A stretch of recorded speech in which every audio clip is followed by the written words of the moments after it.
ഈ ലോകത്തിൽ നമുക്കുള്ളതെല്ലാം ഉപേക്ഷിക്കുക എന്നല്ല അതിൻ്റെ അർത്ഥം. പിന്നെയോ നമുക്കുള്ള എല്ലാത്തിനോടും നിയതമായ ഒരു അകലം പാലിക്കണം. കാരണം ആത്യന്തികമായി ഒന്നുകിൽ നമ്മൾ ഇതിനെ വിട്ടുപോകണം, അല്ലെങ്കിൽ ഇതൊക്കെ നമ്മളെ വിട്ടുപോകും. നമ്മുടെ മക്കളായാലും ചാർച്ചക്കാരായാലും സമ്പത്തായാലും സ്ഥാനമാനങ്ങളായാലും എന്തും ഒന്നുകിൽ ഇത് നമ്മളെ വിട്ടുപോകും, അല്ലെങ്കിൽ നമ്മളിതിനെ വിട്ടുപോകും. ഇതാണ് യാഥാർത്ഥ്യം. സുനിശ്ചിതമായ ഈ യാഥാർത്ഥ്യത്തെക്കുറിച്ച് ബോധ്യമുള്ള മനുഷ്യർ ഇതിനോടെല്ലാം കൃത്യമായ ഒരു അകലം പാലിക്കും. ഒരു അസെറ്റിക്കൽ ഡിസ്റ്റൻസ്, ഒരു യോഗാത്മകമായ ദൂരം നമുക്കുള്ളതിനോടെല്ലാം പാലിക്കാൻ പറ്റുന്ന ഒരു ആറ്റിറ്റ്യൂഡാണ് യഥാർത്ഥത്തിൽ നമ്മൾ പതിയെ നമ്മൾ വളർന്നു വരുന്ന ഓരോ പ്രായത്തിലും നമ്മൾ ഡെവലപ്പ് ചെയ്യേണ്ടത്. അങ്ങനെ ഒരു വൃദ്ധി നമുക്കുണ്ടാകുമ്പോഴാണ് ശരിക്കും നമ്മൾ വൃദ്ധരാകുന്നത്. നമുക്കറിയാമല്ലോ, സാധാരണ വൃദ്ധരാവുക എന്ന് പറഞ്ഞാൽ ശരീരത്തിൻ്റെ മനസ്സിൻ്റെയൊക്കെ ബലം ക്ഷയിക്കുകയാണ് സംഭവിക്കുക. പക്ഷെ എന്നിട്ടും ആ വാക്ക് തന്നെ ഉപയോഗിക്കുന്നത് വൃദ്ധി, അഭിവൃദ്ധി എന്നൊക്കെ പറഞ്ഞാൽ നമുക്കറിയാമല്ലോ, പുരോഗമനമാണ്. It's a growth. മരണഭീതിയല്ല വേണ്ടത്, പിന്നെയോ മരണബോധമാണ് വേണ്ടത്. മരണബോധം നമ്മളെ കുറേയും കൂടി ആഴമുള്ള മനുഷ്യരാക്കും. നമ്മുടെ പ്രാർത്ഥനകൾക്ക് ആഴമുണ്ടാക്കും, നമ്മുടെ വായനകൾക്ക് ആഴമുണ്ടാക്കും, നമ്മുടെ ഉപവാസങ്ങൾക്കും നോമ്പുകൾക്കും ആഴമുണ്ടാക്കും. എന്തിന്? നമ്മുടെ ബന്ധങ്ങൾക്ക് തന്നെ അപാരമായ ആഴം തിരിച്ചു തരും. If you die before you die, you shall not die when you die. നിങ്ങൾ മരിക്കുന്നതിന് മുമ്പ് നിങ്ങൾ മരിക്കുകയാണെങ്കിൽ നിങ്ങൾ മരിക്കുമ്പോൾ നിങ്ങൾ മരിക്കുന്നില്ല. നിന്റെ പ്രിയപ്പെട്ടവർ മരിക്കുമ്പോൾ നിങ്ങൾ ഇത്രമാത്രം വ്യഥയോടുകൂടി കരയും, ശരീരത്തിൻ്റെ മരണത്തെ ഓർത്ത്. അങ്ങനെയാണെങ്കിൽ നിന്റെ ആത്മാവിൻ്റെ മരണത്തെ ഓർത്ത്, നീ ദൈവത്തിൽ നിന്ന് അകന്നു പോകുന്നതിനെ ഓർത്ത് ഞാൻ എത്രമാത്രം വിലപിക്കേണ്ടതുണ്ട് എന്ന് അദ്ദേഹം ആ കത്തിൽ ചോദിക്കുന്നത് ഈ സമയത്ത് ഓർത്തു പോവുകയാണ്.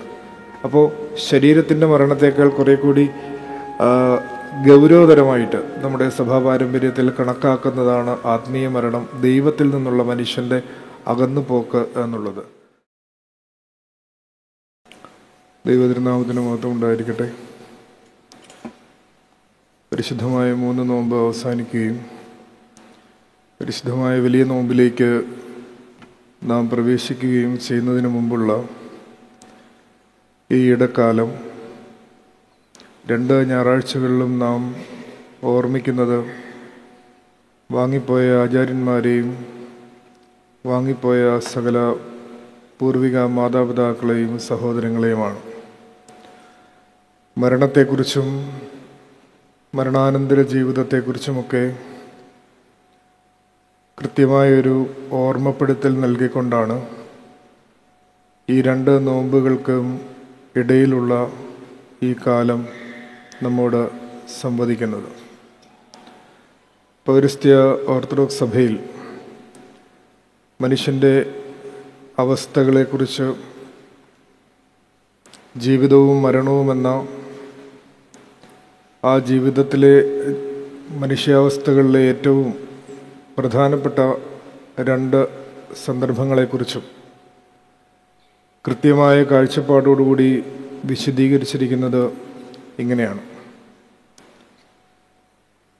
ദൈവം മനുഷ്യനെ സൃഷ്ടിച്ചിരിക്കുന്ന ആ സൃഷ്ടി വിവരണത്തെ പുരസ്കരിച്ച്,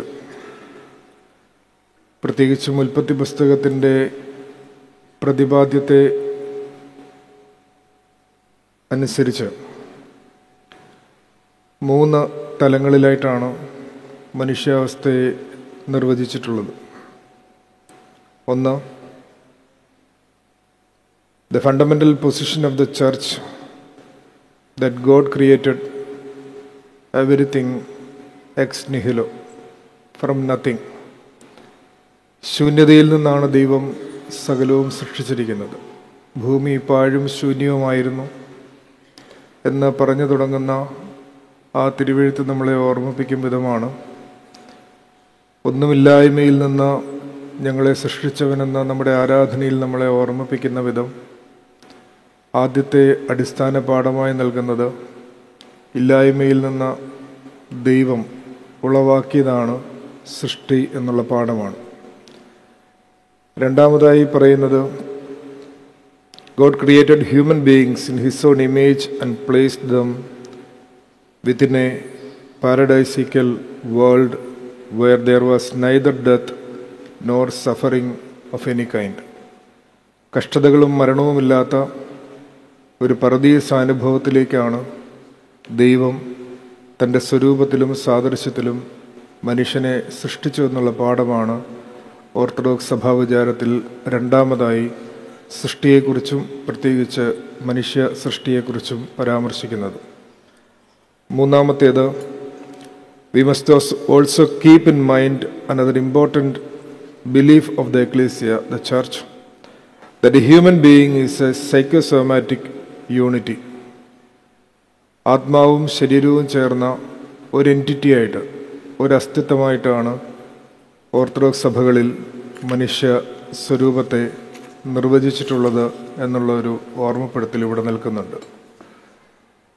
ഇനിയാണ് മരണത്തെക്കുറിച്ച് ഈ ഒരു വേദശാസ്ത്രപരമായ പശ്ചാത്തലത്തിലാണ് നാം മരണത്തെക്കുറിച്ചുള്ള വിചാരങ്ങളെ സമീപിക്കേണ്ടത്. വേദപുസ്തകപരമായി നാം ധ്യാനിക്കുമ്പോൾ മനുഷ്യന് സംഭവിക്കുന്ന വീഴ്ചയിൽ നിന്നാണ് മരണം ആരംഭിക്കുന്നത്. ആ മരണം അവനെ ഈ സൈക്കോസൊമാറ്റിക് എൻറ്റിറ്റിയിൽ നിന്ന്, ആത്മാവും ശരീരവും എന്നുള്ള ആ ഒരു ഏക സംയോജിതമായ ഒരു അസ്തിത്വത്തിൽ നിന്ന് അവനെ അകറ്റുന്നു എന്നുള്ളതാണ് മരണത്തെക്കുറിച്ച് നമ്മുടെ സഭാ പാരമ്പര്യത്തിലുള്ള നിർവചനം. Split between soul and body that was happened through death എന്നുള്ളൊരു പാഠം. വീണ്ടും നമുക്കറിയാവുന്നതുപോലെ 3 വിധത്തിൽ മരണത്തെ നിർവചിക്കുന്നുണ്ട്. 3 തരം മരണങ്ങളുണ്ട് എന്ന് നമ്മളുടെ പാരമ്പര്യത്തിൽ നമ്മളെ ഓർമ്മിപ്പിക്കുന്നു. ഒന്നാമതായി പറയുന്നു, first, there is a biological death of the body that all we know about and we all dread so deeply. ശാരീരിക മരണം, നമുക്കെല്ലാവർക്കും അറിവുള്ള, നമ്മളുടെ ഉറ്റവരും പ്രിയപ്പെട്ടവരും ഒക്കെ മരിച്ചപ്പോൾ നാം നേരിട്ട ദുഃഖപൂർണമായ ഒരവസ്ഥ, ഇനി നാം നേരിടാൻ പോകുന്ന ഒരു യാഥാർത്ഥ്യം, ഇത് ശരീരത്തിൻ്റെ മരണം എന്നുള്ള ഒരവസ്ഥയാണ്. രണ്ടാമത്തേത്, there is a psychic death when a human being is cut off from God, from life itself. ദൈവത്തിൽ നിന്ന്, സമൃദ്ധിയായ ജീവനിൽ നിന്ന് സ്വയം അകറ്റപ്പെടുന്ന അവസ്ഥ, ആത്മീയ മരണമെന്നൊക്കെ പൊതുവെ നമ്മുടെ സഭാ പാരമ്പര്യങ്ങളിൽ പരാമർശിക്കുന്ന ആ മൃതാവസ്ഥയാണ് രണ്ടാമത്തേത്. അത് പലപ്പോഴും നമ്മൾ സ്വർണ്ണനാവുകാരനായ മാർ ഇവാനിയോസിൻ്റെ ഭാഷയിൽ പറഞ്ഞാൽ, നിങ്ങളുടെ പ്രിയപ്പെട്ടവർ മരിക്കുമ്പോൾ നിങ്ങൾ എത്രമാത്രം ഉച്ചത്തിൽ നിലവിളിച്ച് കരയാറുണ്ട്, ആ വ്യഥ സഹിക്കാനാവാതെ നിങ്ങൾ എത്രമാത്രം സങ്കടപ്പെടാറുണ്ട്. അദ്ദേഹം ലെറ്റർ ടു തിയഡോർ എന്ന ആ എഴുത്തിൽ, തിയഡോറിന് അദ്ദേഹത്തിൻ്റെ സഹപാഠിയായിരുന്ന തിയഡോറിന് അയക്കുന്ന എഴുത്തിൽ അദ്ദേഹം ഇങ്ങനെ പറയുന്നുണ്ട്, ഞാൻ നിനക്ക് വേണ്ടി കരയുകയാണ്. തൻ്റെ ഒപ്പം അസറ്റിക്കൽ ബ്രദർഹുഡിലുണ്ടായിരുന്ന സഹോദരൻ അതിൽ നിന്നൊന്നും മാറുന്ന ഒരു സാഹചര്യം ഉണ്ടായപ്പോൾ അദ്ദേഹം കരയുകയാണ്. നിന്റെ പ്രിയപ്പെട്ടവർ മരിക്കുമ്പോൾ നിങ്ങൾ ഇത്രമാത്രം വ്യഥയോടുകൂടി കരയും, ശരീരത്തിൻ്റെ മരണത്തെ ഓർത്ത്. അങ്ങനെയാണെങ്കിൽ നിന്റെ ആത്മാവിൻ്റെ മരണത്തെ ഓർത്ത്, നീ ദൈവത്തിൽ നിന്ന് അകന്നു പോകുന്നതിനെ ഓർത്ത് ഞാൻ എത്രമാത്രം വിലപിക്കേണ്ടതുണ്ട് എന്ന് അദ്ദേഹം ആ കത്തിൽ ചോദിക്കുന്നത് ഈ സമയത്ത് ഓർത്തു പോവുകയാണ്. അപ്പോൾ ശരീരത്തിൻ്റെ മരണത്തേക്കാൾ കുറെ കൂടി ഗൗരവതരമായിട്ട് നമ്മുടെ സഭാ പാരമ്പര്യത്തിൽ കണക്കാക്കുന്നതാണ് ആത്മീയ മരണം, ദൈവത്തിൽ നിന്നുള്ള മനുഷ്യൻ്റെ അകന്നുപോക്ക് എന്നുള്ളത്. മൂന്നാമത്തെ മരണാവസ്ഥയെക്കുറിച്ച് നമ്മുടെ സഭാ പാരമ്പര്യത്തിൽ പരാമർശിക്കുന്നത്, the ecclesia speaks of eternal death, നിത്യമായ മരണം, നമ്മൾ നിത്യ നരകം എന്നൊക്കെ വിശേഷിപ്പിക്കുന്ന ആ തരത്തിലുള്ള ഒരു ആ സ്വഭാവത്തിലുള്ള ഒരു മരണാവസ്ഥയാണ്. അവിടെയും കുറെ കൂടി ആഴത്തിൽ അവിടെ പറയാൻ ശ്രമിക്കുന്നത്, ദൈവസ്നേഹത്തിൽ നിന്ന് ഒരു മനുഷ്യൻ പിന്മാറിപ്പോവുകയാണ്. അയാൾക്ക് ശാരീരിക മരണം ഉണ്ടാവാം, ആത്മീയ മരണം ഉണ്ടാവാം. ഈ രണ്ടിടത്തും അയാൾക്ക് അനുതാപത്തിൻ്റെ സാധ്യത നിലനിൽക്കുകയാണ്. ആ അനുതാപത്തിൻ്റെ സാധ്യതയെ പ്രയോജനപ്പെടുത്താതെ പലവിധമായ തെറ്റുകളിലേക്ക്, വീഴ്ചകളിലേക്ക് വീണു പോയാലും അവന് ശരീരം വിട്ടാലും ശരീരത്തിൽ വസിക്കുമ്പോഴും ദൈവത്തെ പ്രസാദിപ്പിക്കാൻ പരിശ്രമിക്കാതെ ഈ ലോകത്തെ പ്രസാദിപ്പിക്കാനും അതിൻ്റെ ഇമ്പങ്ങളിലേക്ക് അറിഞ്ഞും അറിയാതെയും കൂടുതലായി അതിലേക്ക് വീണു പോകുന്ന മനുഷ്യന് തിരിച്ചു വരാനുള്ള സാധ്യതയും മൂന്നാമത്തെ മരണത്തിന് മുമ്പ് വരെയുണ്ട്. അതുകൊണ്ടാണല്ലോ നമ്മൾ മരിച്ചുപോയവർക്ക് വേണ്ടി പ്രാർത്ഥിക്കുന്നത് എന്നാണ് നമ്മളുടെ വേദപുസ്തക പാഠങ്ങളിലും പിതാക്കന്മാരുടെ എഴുത്തുകളിലുമൊക്കെ നമ്മളോട് പറയുന്നത്. എന്നാൽ അവസാനമായി ന്യായവിധിയിലുണ്ടാവുന്ന ഒരു നോൺ എക്സിസ്റ്റൻസിനെ കുറിച്ചാണ്.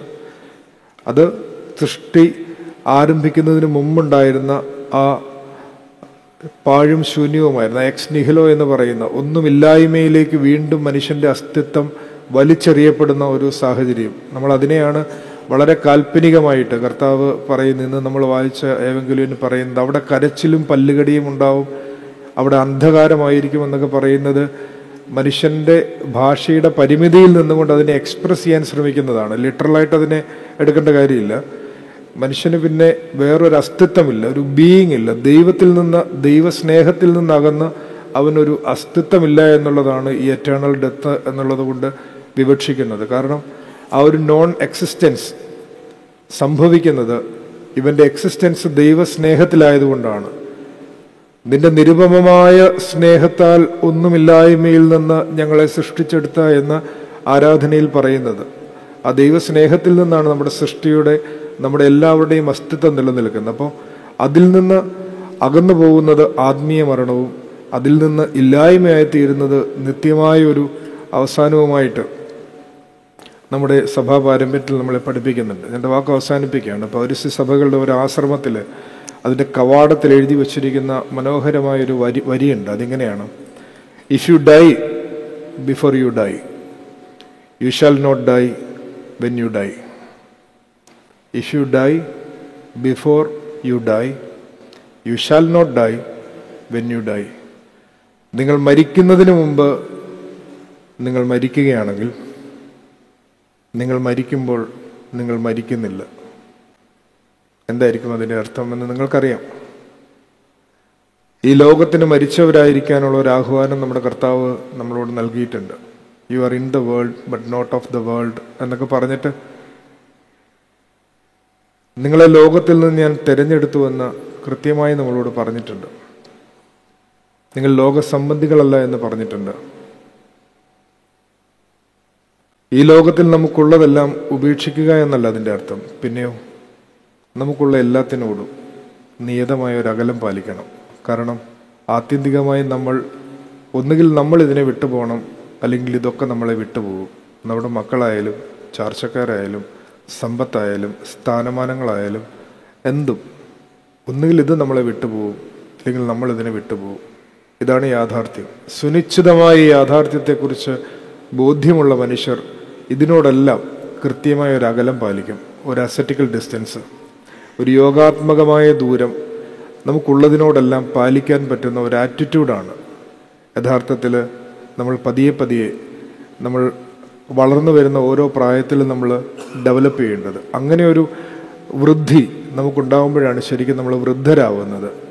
നമുക്കറിയാമല്ലോ, സാധാരണ വൃദ്ധരാവുക എന്ന് പറഞ്ഞാൽ ശരീരത്തിൻ്റെ മനസ്സിൻ്റെയൊക്കെ ബലം ക്ഷയിക്കുകയാണ് സംഭവിക്കുക. പക്ഷെ എന്നിട്ടും ആ വാക്ക് തന്നെ ഉപയോഗിക്കുന്നത് വൃദ്ധി, അഭിവൃദ്ധി എന്നൊക്കെ പറഞ്ഞാൽ നമുക്കറിയാമല്ലോ, പുരോഗമനമാണ്. It's a growth.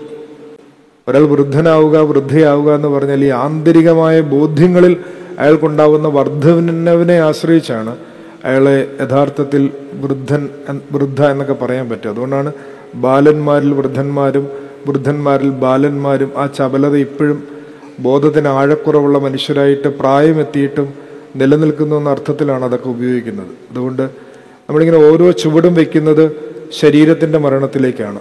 അപ്പോൾ ആ ചുവട് ശ്രദ്ധിക്കണം. അത് ആത്മീയ മരണത്തിലേക്ക് വീണു പോയ ചുവടാണോ, ഇത് ആത്യന്തികമായി നിത്യമരണത്തിലേക്ക് എന്നെ നയിക്കുന്ന ചുവടാണോ ഞാൻ വെക്കുന്നത് എന്നുള്ള ഒരു ഓർമ്മ വേണം. എൻ്റെ വാക്ക് അവസാനിപ്പിക്കട്ടെ. മരണഭീതിയല്ല വേണ്ടത്, പിന്നെയോ മരണബോധമാണ് വേണ്ടത്. മരണബോധം നമ്മളെ കുറേയും കൂടി ആഴമുള്ള മനുഷ്യരാക്കും. നമ്മുടെ പ്രാർത്ഥനകൾക്ക് ആഴമുണ്ടാക്കും, നമ്മുടെ വായനകൾക്ക് ആഴമുണ്ടാക്കും, നമ്മളുടെ ഉപവാസങ്ങൾക്കും നോമ്പുകൾക്കും ആഴമുണ്ടാക്കും. എന്തിന്?